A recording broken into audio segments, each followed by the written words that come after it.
Selamat sore. Perkenalkan, nama saya Asisa Rohana Sinaga dari Program Studi Pendidikan Ekonomi Kampus STKIP Persada Katulistiwa. Baik, bisa perkenalkan diri, Bu? Baik, Asi. Saya Ibu Tini, guru tata busana di SMK Negeri 1 Sepauk, tepatnya di Gernis, 40 kilo mungkin dari Sintang ini. Ya, Cukup? ya, Bu. Baik, pertama-tama saya mengucapkan terima kasih karena Ya, Ibu sama-sama. bersedia untuk diwawancara saya. Baik, tanpa berlama-lama lagi langsung aja ke pertanyaannya. Yang pertama, menurut Ibu, bagaimana perkembangan anak remaja saat ini dilihat dari fisik, intelektual, sosial, dan moral? Oke, baik. Cukup banyak ya pertanyaannya. Ya. Dari segi fisik, untuk perkembangan remaja, tentu ini ya, kalau menginjak dari masa anak-anak ke remaja gitu ya, dilihat dari jenis kelaminnya, kan itu terlihat jelas. Kalau seperti kalau pria itu mungkin dilihat ada tumbuh jakunnya gitu ya, itu perbedaannya. Kemudian kalau perempuan itu eh, dapat menstruasi gitu kan, terus ada juga perkembangan mungkin di payudaranya gitu kan, itu mungkin. Kalau untuk intelektual ibu pikir kalau sekarang ini dengan perkembangan zaman yang cukup ini ya, adanya gadget yang luar biasa, itu saya pikir untuk intelektual anak-anak, kalau memang dia menggunakan gadgetnya atau apa, ikut perkembangan yang baik, itu pasti intelektualnya juga akan berkembang dengan baik. Begitu juga sebaliknya gitu ya. Kalau dia mendewakan itu tanpa bisa apa ya, seleksi dengan menggunakan itu, bisa sebaliknya yang terjadi gitu ya. Kalau untuk sosial, perkembangan sosial, saya pikir eh, harusnya anak di zaman sekarang itu ya, yang namanya sosial itu kan berinteraksi gitu ya, interaksi dengan orang. Cuman Asih lihat sekarang kalau ya mungkin di rumah aja gitu ya, di rumah itu di meja makan bisa terjadi ya, orang tua pegang handphone, anak pegang handphone, semuanya sibuk sendiri. Ya, itu perkembangan sosial yang harusnya tadi kita banyak berinteraksi atau mungkin ngomong-ngomong dengan orang gitu kan, itu yang ibu lihat sekarang gitu, jeleknya seperti itu. Kalau untuk perkembangan moral ini kan ke tata nilai, perubahan tata nilai yang ibu lihat untuk remaja sekarang agak cukup memprihatinkan ya.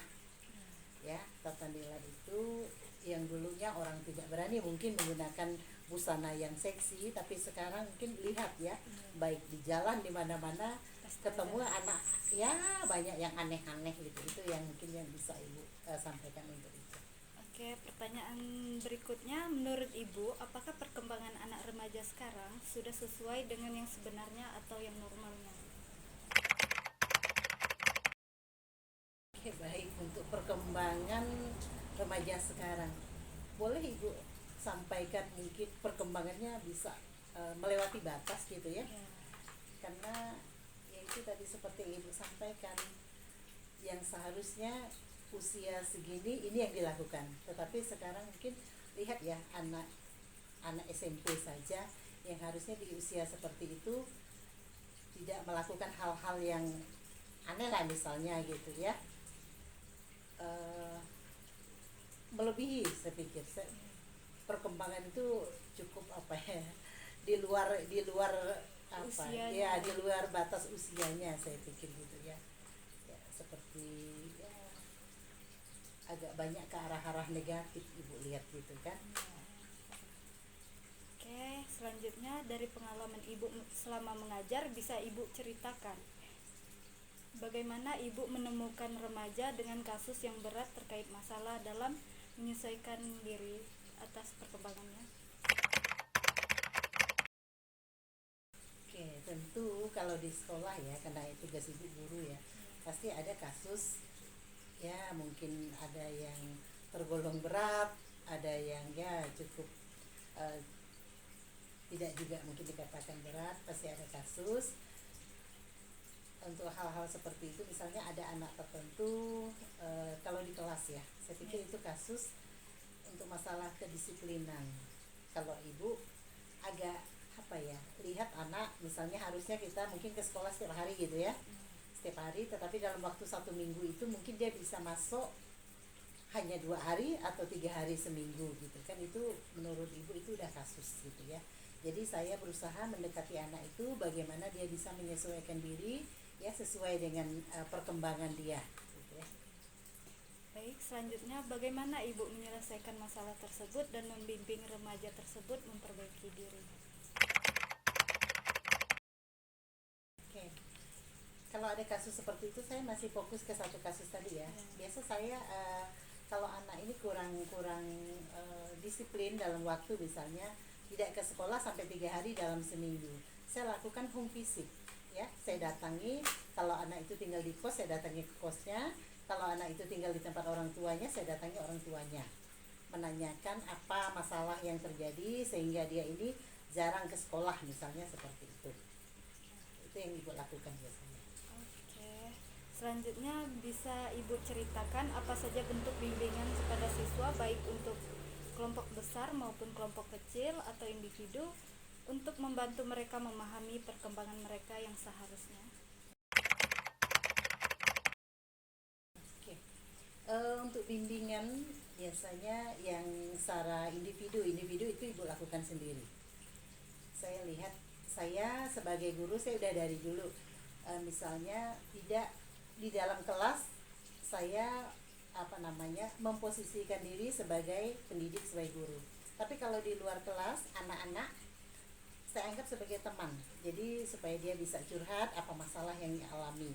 Jadi anak-anak enjoy aja sih biasanya dengan ibu. Kalau mereka punya masalah cepat datang ceritakan apa masalahnya. Itu secara individu ya. Biasa saya dekati karena saya senang sih dengan anak-anak itu. Saya tidak pernah memposisikan diri saya, oh saya ini guru gitu loh. Tapi saya berusaha berteman dengan mereka.